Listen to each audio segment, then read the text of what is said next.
कम्युनिस्टको budget होइन भन्नुहुन्छ। तपाईँ सामाजिक सुरक्षा भत्ता कटाएर देखाउनुहोस् त, सक्नुहुन्छ? वृद्ध भत्ता कटाउनुहोस्, एकल महिला भत्ता कटाउनुहोस्, दलितहरूलाई दिएको भत्ता कटाउनुहोस्, टुरा बालबालिकाहरूलाई दिएको छात्रवृत्ति कटाउनुहोस्। यो कम्युनिस्ट सरकारले दिएको छात्रवृत्ति यो सामाजिक सुरक्षा भत्ता थियो। भर्खरै यो बजेट चलिरहँदा करका दरमा हेरफेर गर्ने र दुईटा गम्भीर चाहिँ काण्डहरू यहाँ भयो। एउटा करका दरमा हेरफेर गर्ने, यो एक प्रकारको राज्यद्रोह हो, एक प्रकारको चाहिँ अराजकता हो, एक प्रकारको नीतिगत भ्रष्टाचार हो। र सँगसँगै बीआईडी गाडी, ठुलो सङ्ख्यामा बीआईडी गाडीको प्रवेश। म विगतको अलिकति स्मरण गराउन चाहन्छु। विगतमा यस्ता खालका प्रश्नहरू उठ्दा मान्य मन्त्रीहरूका सन्दर्भमा हो, त्यस कारणले पनि उहाँ कम्युनिस्ट होइन र कम्युनिस्टको बजेट होइन भन्ने कुरा प्रमाणित हुन्छ। कम्युनिस्ट नेताहरूले मान्य अर्थमन्त्री, त्यतिखेरका अर्थमन्त्री जनार्दन शर्मालाई म सम्झन चाहन्छु। उहाँको चाहिँ अर्थमन्त्री हुँदाखेरि यस्तै खालको एउटा प्रश्न उठ्यो, उहाँले राजीनामा दिनुभयो, आफ्नो कुराको डिफेन्स गर्नुभयो तर राजीनामा दिनुभयो।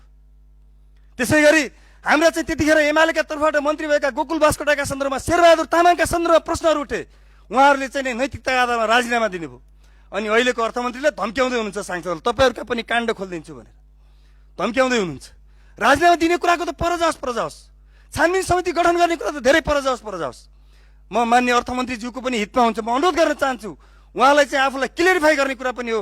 र उहाँले हामीलाई चुनौती दिनुहुन्छ। म भन्न चाहन्छु, हिजो पनि हामीले भनेका छौँ, हिजो एमाले सरकारमा हुँदा अथवा विगतमा तपाईँहरूले भन्ने गरेको 35 वर्षमा जे जति काण्ड जन्म आज रोस्टरबाट भन्न चाहन्छु, सबै ओपन गरियोस् र सबै खोलियोस्, त्यहाँ खोलियोस्। तर सँगसँगै यो म एकदम विनम्रताका साथ सम्मानपूर्वक मान्य सम्मान्य सभामुख महोदय मार्फत म अर्थमन्त्रीको ध्यान आकर्षण गर्न चाहन्छु र चुनौती पेश गर्न चाहन्छु, संसदीय छानबिन समिति गरेर देखाइयोस् यो विषयमा। मान्य अर्थमन्त्रीको जुन बीआईडी गाडीको विषय छ, करका दर हेरफेर गरिएको कुरा छ, यस विषयमा चाहिँ एउटा संसदीय छानबिन समितिको आवश्यकता परेको छ। यो संसदीय छानबिन समिति बनाउनका लागि म अनुरोध गर्न चाहन्छु।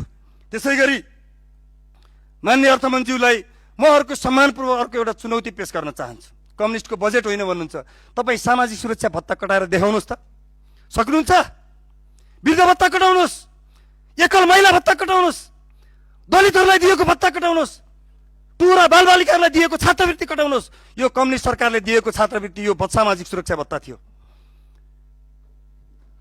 कम्युनिस्टको बजेट होइन भन्नुहुन्छ। मान्य अर्थमन्त्रीज्यू, जननेता मदन भण्डारले भन्नुहुन्छ, जीवनको रङ हरियो हुन्छ, सिद्धान्तको रङ खैरो हुन्छ। र जीवनका लागि सिद्धान्त हुनुपर्छ, सिद्धान्तका लागि जीवन होइन। हामी त्यो कुरामा विश्वास गर्छौँ। मान्य अर्थमन्त्रीज्यूको विद्वता हार्वर्डमा पढ्दाखेरि, अक्सफोर्डमा पढ्दाखेरि, क्याम्ब्रिजमा पढ्दाखेरि, ठुला विश्वविद्यालयमा पढ्दाखेरि देखियो होला। तर नेपालको भूगोल, यहाँको हावापानी, यहाँको माटो, यहाँको विविधता, यहाँका विभेदहरू, यहाँको चाहिँ एथनिसिटी, यहाँको चाहिँ समस्याहरूलाई चाहिँ गहिरोसँग बुझेको त्यो विद्वताले देखिएन मान्य अर्थमन्त्रीज्यू। म त्यसकारण एकपटक त्यो ठाउँमा गएर त्यो विषयलाई सम्बोधन गरेर म अगाडि बढ्नका निमित्त मान्य अर्थमन्त्रीज्यूको ध्यान आकर्षण गर्न चाहन्छु। सम्माननीय सभामुख महोदय, नेपालीमा एउटा भनाइ चर्चित छ नि, 12 वर्ष रामायण पढायो सीता कसकी जोई भन्छन् नि। हिजो हामीले त्यत्रो ध्यान आकर्षण गरायौँ सरकारको, मन्त्रीहरू चाहिन्छन् यस्तो छलफलमा भनेर। अघिसम्म त अर्थमन्त्रीज्यू पनि हुनुहुन्थ्यो, अहिले भर्खर अर्थमन्त्रीज्यू पनि हिँड्नुभयो। जम्मा 3 जना मात्रै मन्त्री हुनुहुन्छ। आज 9वटा मन्त्रालयमा हामी छलफल गर्दैछौँ।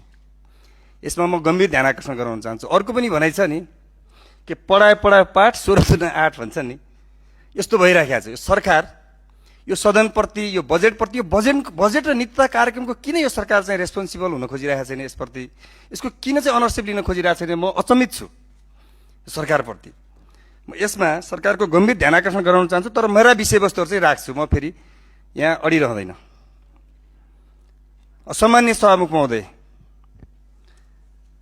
जेठ 15 गते मान्य अर्थमन्त्रीज्यूले यस सदनमा बजेट प्रस्तुत गर्नुभयो र हामी सबैलाई लागेको थियो अपार जनमत सहित, उहाँले भनेको चाहिँ शब्दलाई सापट लिँदा अपार जनमत सहित, ठुलो विश्वास सहित आएको यो असाध्यै स्ट्रङ सरकारले, बलियो सरकारले असाध्यै प्याराडाइम सिफ्ट गर्ने गरिकन बजेट ल्याउँछ र आमूल परिवर्तनको एउटा कोसेढुङ्गा बन्छ, एउटा जग बन्छ भन्ने हामीलाई विश्वास लागेको थियो।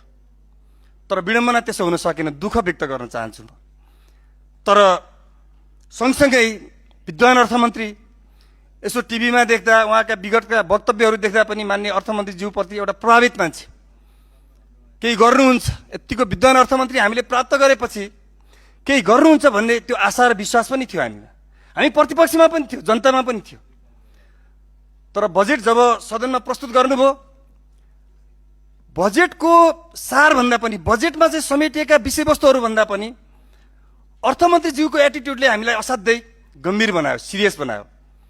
न त्यसमा विषयवस्तु छ, न सारमा कि जनताको पक्षमा देश विकास गर्ने, प्याराडाइम सिफ्ट गर्ने खालको विषयवस्तु छ, न उहाँको स्वभाव शैली, जुन प्रकारको विद्वानमा हुनुपर्ने स्वभाव शैली त्यो देखिएन।